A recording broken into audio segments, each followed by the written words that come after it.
what do you do to actually stay in the industry when you're in? Because you find a lot of students coming in that are way better than you are. I see that a lot. A lot of my students are way better than I am. I got to be careful, so I don't lose my job. So you find that struggle of going, oh my God, here's a young animator coming in. He's getting paid peanuts, and he's doing 3 times more footage than I am, peanuts. and peanuts. And why do you hit me? And you've been doing this for a while, and you find this groove, and you start producing as much. So, and your job is in danger. So what do you do to actually stay in? You sure students want to hear this part? They just want to hear like, oh, so we can come in and... Because everyone will get to that place. Everyone will get to that place. You all will start, getting in, and everyone else will be worried about you because you're new. And what do you do, though, to stay in? Because you'll be in the same place as we are right now. After 10 years doing it, you find yourself, oh my God, all these young kids are going to come and take our jobs, Ted. Well, I've been doing it a long time, and both in 2D, and then when my world totally flipped around and I did CG, and I had never wanted to. I didn't intend to. It wasn't my choice, so it was kind of different than starting school for CG. But the same thing that found me success in 2D is the same thing now. I love doing it. I love seeing other people's animation. I'm never worried about anyone who's better because I could just share and learn from them. And I work really, really hard. Like I'm not as magical as some, like you guys are, I constantly, and this is not just for the video, I look up to all these guys, they're really great animators, but you know what, we look up to you too. The thing about it is that I just care that my animation looks great and that I really believe it and I really feel it and like you said, from the worst of shots that we get to the best of shots, you find a way to be like, and it's natural. I just think you can't help it. Even if you get cranky, if it's not a good shot, or you're excited, it's a great shot, you settle down and then you just put your headphones on and you sink into it. And it's the same moment today animating as it was the first day I started at Disney. And that's what keeps you there, Yeah. And no, apparently you're going to say something. It's okay. No, I was just going to move away from, but branch out of what we're saying, but go for it.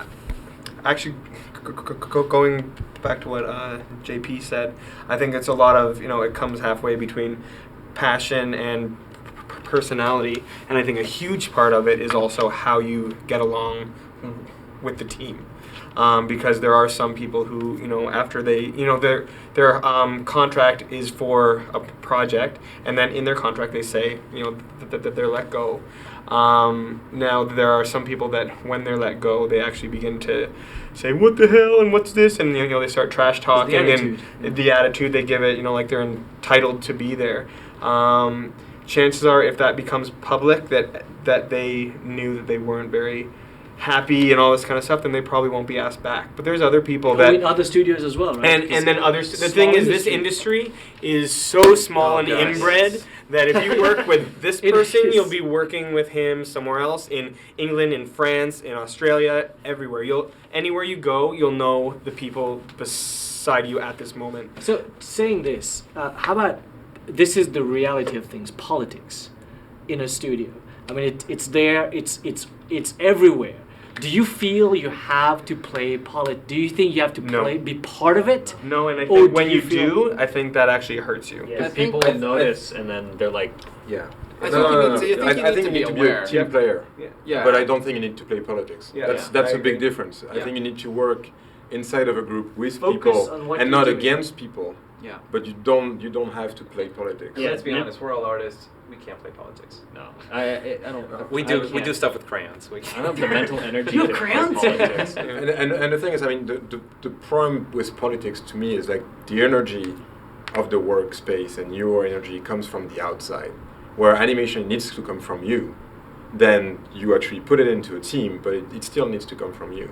And I think it needs to you need to be open to everyone and notes and like what you said. Like I mean, actually Ted is probably one of the most impressive person I know. Is like you went through 2D and you could have at a certain point say, okay, I'm there. I know animation. I don't have anything to learn.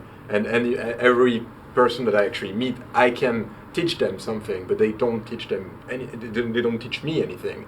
Yeah, and I think you have that attitude of seeing the potential of learning from everyone, and you teaching to people and people teaching to you. And that's why TED has been doing this for 20 years now. Yeah, and I think that's the main thing. I mean, politics is part of it, but I don't think it serves you as an animator. It probably serves you as sometimes as an entity into a structure, but as being proud of what you actually create and how you evolve honestly in an environment with other animators. I don't think it serves you. I think politics hurt you more than they help. You know, short term, like maybe this week, maybe you get something, but then you're that guy who got that and you didn't deserve it. Yeah. You know, and everybody remembers that, and everybody, everybody sees why, and everybody knows why. And if you got something because of a favor that you called in or something like that, you're not going to get it again. But if you earn it, you're going to keep getting it. And if you earn it and you deserve it, good things are going to happen. And when you do that, and when you earn it, you gain respect. And ultimately, that's the most effective currency, you know, in a studio, is that if you're in a situation, just say you come into a studio that is not as established, okay, and there are a lot of politics involved, and you know that occurs, you know, like where you might face the choice of going, wow, do I need to be involved in this? I'm aware of it now. I don't want to be. Do I need to be? You know, I think ultimately you kind of have to look to your own moral structure and look to make sure you have integrity with whatever decision you do. And if you can live with it, then that's the decision you need to make. You know, I think ultimately, because like you said, you'll work with the same people your whole life. And I just as soon handle myself in a way that I'm proud of, you know, that I could go home and kind of go, well, you know, I didn't need to do that because I just worked really hard and it came my way later on, you know, and I got that respect and I deserved it. And I think people notice when you have integrity. Like, I've known people that have been in situations where it's very political and they maintain their integrity and they didn't engage, they didn't take the low road, and you respect that. And, you know, those are the kind of people that you wouldn't mind working under, even because you know that they're fair and honest. You know, they have integrity. Yeah. To go back to Matt's question, how do you stay in? Oh yeah, that was a good. Yeah, that's right. And it could have been said, I think, already, but I think the same thing happens when you're in school and you graduate. Learning doesn't stop, and you kind of said that, like, people graduate and say, like, well, why don't I have a job now? I'm just gonna sit here and wait until I get a job. You know, you have to keep learning and keep working. The same thing happens when you get into the industry. Whatever studio it is, you have to keep learning. You can't stand like this and like, just give me shots and I'll just knock them down. You know, you can't do that. Like, you have to keep learning. So no matter where you go, animation keeps growing in a sense, you know, and you have to keep growing with it. And you're the perfect example. Like, it's what Ludo said, it's perfect. Like, you could have said, like, I know everything. I don't which we think you do, but you stay humble and you stay, you know, wanting to help people. So. Not only that, I see your guys' stuff, I'm like, I want to do that. Yeah, I mean, you're still in there like a student every day. Even if you're a professional and you're a really good animator, you still act like a student. And I think that's how it should be. I mean, to me, it's. I mean, I thought about that once. I was like, every time I look at one of my shots, I hate it. It's, I mean, it's you know, I could like it for maybe a minute or an hour or a day, but I always see something that I'm like, oh, I wish I could just go back and fix it. And I think if one day I just look at the last shot I did and I'm 100% happy, I quit. Yeah. Because that means that I would never learn anything else. That means that I stop. The good shots. Like, you know, you just get like, you know, you just get that. Once he quits, no, because you get that thrill. I mean, you get that wish of learning something new by not being completely satisfied by what you produce. Like, if you look at your shot and you're like, oh my god, I'm good, and then you're done. But that's the thing. See what I mean? It exists though. There are animators out there that say. But I must say, like, of everyone I know that are like the most amazing animators, Yeah, they they all are. have that attitude. Where Exactly. they're never happy Exactly. with it, and they're very modest. And I mean, there's exceptions, but if I don't think I've ever met anyone that's really like, Yeah. I did it. Like, there's nothing left to learn. You know, like, I don't know anyone like that in this industry, because I think to get here, you can't have that attitude. You can't shake all of that that attitude of learning and trying to, you know, learn more. You can't shake that off suddenly at the end. It sticks with you. So in a way, it's like you'll never be happy. You'll continue. I mean, you'll be happy. That's the but curse, right? It's Yeah. kind of the Curse of curse. being an You're animator. constantly striving to get better, and maybe you can try to take on the attitude when you retire, like, okay, yeah, I'm good, you know. But if as long as you're working, you want to keep going forward, keep progressing. Yeah. I met few people like that, but they're not here. Yeah. I met few people like that, and I was like, oh my god, I keep picturing like these big people like Glenn Keane and being like that, but 3 times like that because they were so much better. And then you meet the guy, and you're like, oh my god, he's a sweetheart. Like, Yeah, he's the super nicest nice, person, yeah. super open. Like you show him stuff, he's like, oh yeah, that's great. Like super interested by like a student, like a It's amazing. Constant super learners, Yeah, yeah. constant learners. It's insane. And they're It's always great. learning on the side. Like they go home, like Glenn Keane. Yeah. He's like, Sculptor, he's always painter. sculpting or painting or drawing, or he opens up a book like of yoga poses and he's drawing Rapunzel and all these poses. Like just it never ends. And that's how he's so amazing. It shows you how important research is. Yeah, Always researching. For example, like a lot of us are storytellers. For me, my passion is reading history. I find like telling stories. For me, if I I love history. Like I love picking up a history book or watching documentaries about the war and all that stuff, and it really inspires me to tell stories. And the same, I guess, for for any kind of artwork or for any artist. I want to touch on something that Ludo said, though. People watching this, if they're students, have to understand that as being professionals, the one thing we get better at is gauging self-criticism. So we're never really satisfied, but at the same time, as a student, you have to also acknowledge when you've worked really hard and you have a piece that you're happy with for the moment, and you're like, this is the best I can do right now. It's okay, it's pretty cool. Yeah. It's also very, very It's healthy okay to to be do happy. that. Yeah. It is. It's not, you're not going to rest on your laurels, and I don't think anyone would, because, I think the nature of an animator is always to feel that they're the worst one out there. But I think at the same time, if you don't acknowledge your progress and the fact that one shot maybe that you're working on has that spark, and whoever has helped you along, whether you've helped yourself a lot or other people have helped you, that you look at it and you're like, wow, cool, I like that one. And that's very okay to do, because by no means is it saying I know everything. But if you don't do that, I don't think you have a positive enough attitude to continue to recognize what you've done well and That's true. not done well. Yeah, it's a great point. It's different for Yeah, us, that's you a know. great- Yeah, I agree. You wanna Being be able to proud. self-criticize. I mean, I wish there was a better word for it. Well, just basically really acknowledge that you're learning, you're getting better, and you are getting better at this, but you need to keep working at that. Right, Being able to really, We'll always have it. being self-aware enough to really, honestly, if someone asks you what are your strengths and weaknesses, not just say I'm not good at anything. Because that's the Yeah. artist's response, but it's not true. You're better at something than something else, and keep working on that until you're great at it. But then also keep working at your biggest weakness too, because Right. you're going to learn so much developing your weakness into a strength.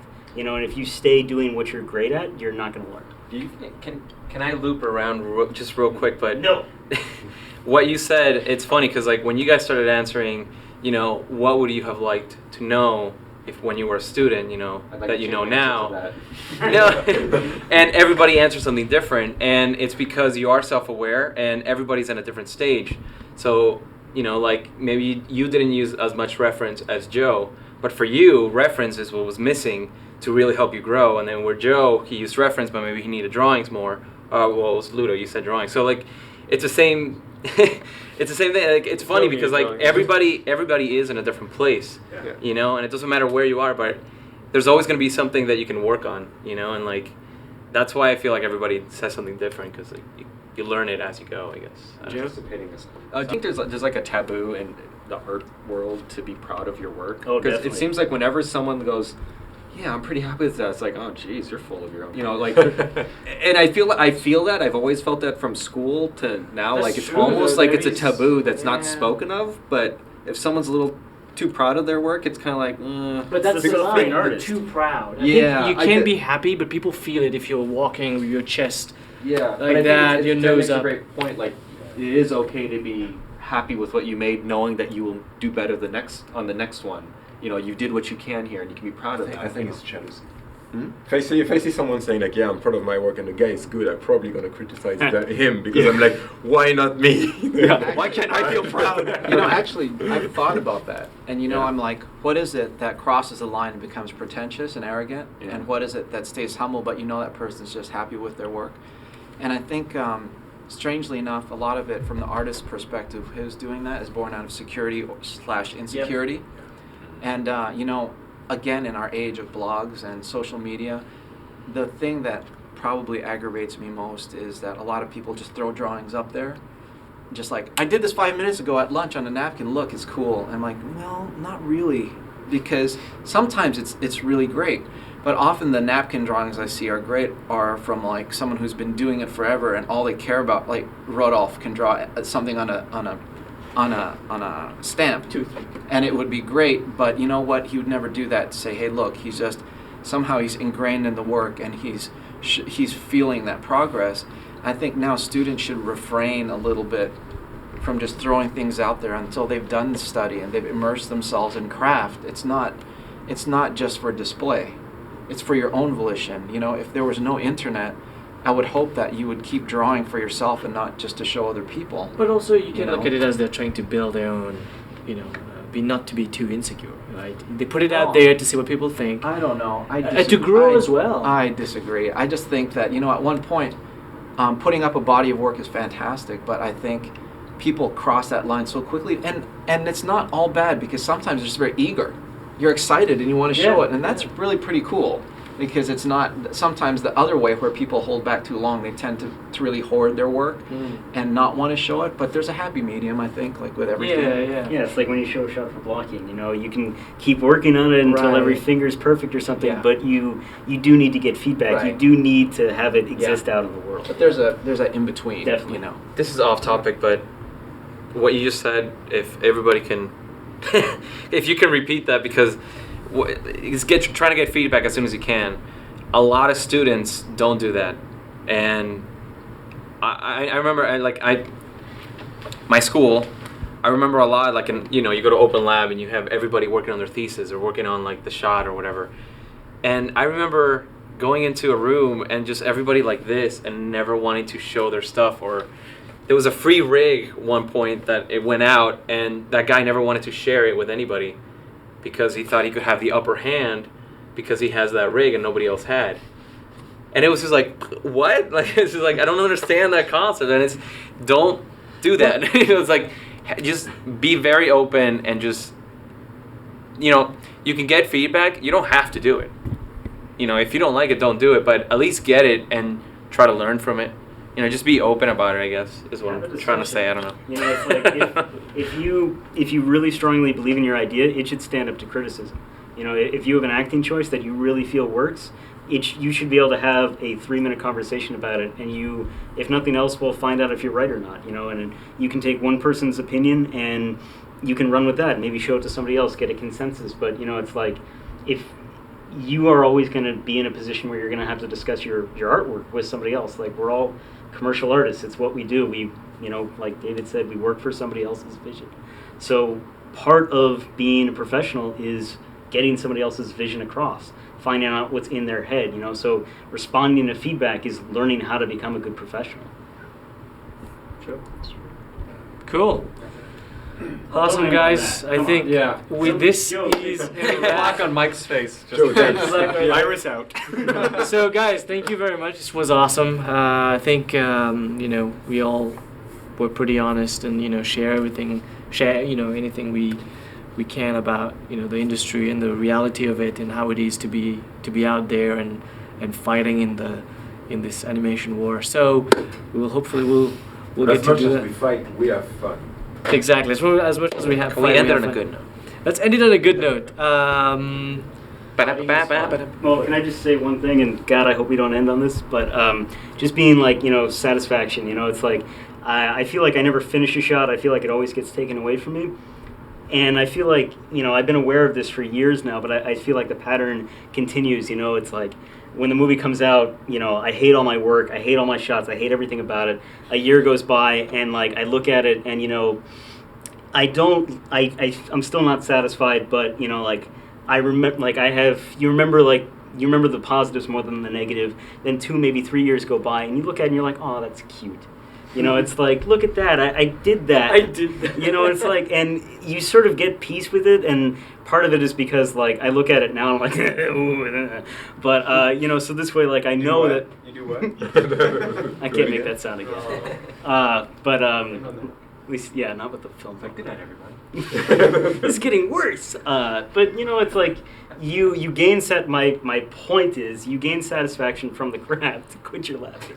And that, you know, be prepared to be an unsatisfied artist, but be prepared to always be unsatisfied, and that's a good thing. That means you're still learning. And if you know, this point's been said, but I just have to reiterate it because I don't know why. But you know, it's like you are pursuing a craft. You're gonna get better at it, and if you start to feel like you're not getting better at it, just be aware that you still are. You know, like the gaps in improvement they're never consistent. Like everybody said, like, you know, you learn different things at different times. You never know what's going to be the thing that kind of gets you going, and that's why feedback's so important. That's why staying inspired is so important, and that's why being humble is so important. So this way you're receptive to the thing that can really get you going. And also, there's no shame in telling somebody who you know their work is really good to tell them, you know, your stuff is really good. I mean, I see a lot of animators, they are scared to do that. You know, when someone's stuff is good, they're scared to say, hey man, this looks good. There's no shame in that, in going and saying, wow, this looks really good. I mean, there's nothing... There's I'm Hey, just Jalil, saying, I love your stuff. Thank you. Thank you for making It's amazing. I've It's been- really great, Jalil. I've been really loved Avatar. I've been I see you wear blue. so- I've been really down lately. No one comes to me. Awesome. So that's a wrap. Thank you very much. See you guys later. Bye. And one more thing. No, I'm just kidding.